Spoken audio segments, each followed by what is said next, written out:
Hello everyone, this is Dr. Nasser, and in this smear what we observe is macrocytosis, that is enlarged red blood cell.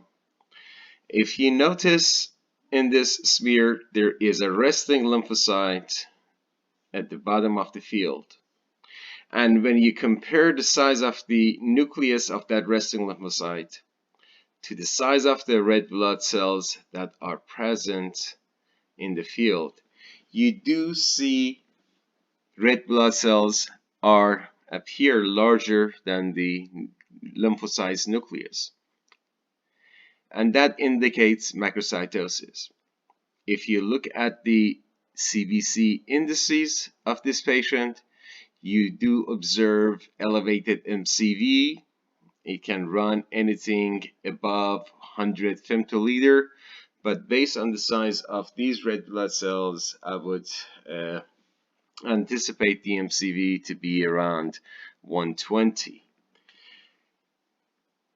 The platelets are not present in here, but as I go to other fields, I do see that the platelets are going to become apparent, and I do see several of these platelets that are going to be present. I do see some polychromasia, some schistocytes, another schistocyte present. This is an artifact on the smear, probably was made by the making of the slide. There are two cells up here to be podocytes, target cells, another schistocytes, and based on this observation, I will give this smear another target cell in here, another one in here, another one in here. I would give at least 1+ target cell and 2+ macrocytosis.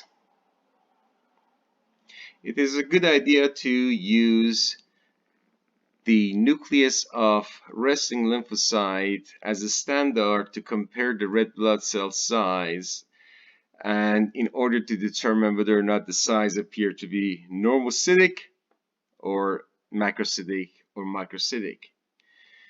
In this field, you do observe a giant platelet that is a very large platelet. There are some artifacts in the field, perhaps the remnants of the staining process.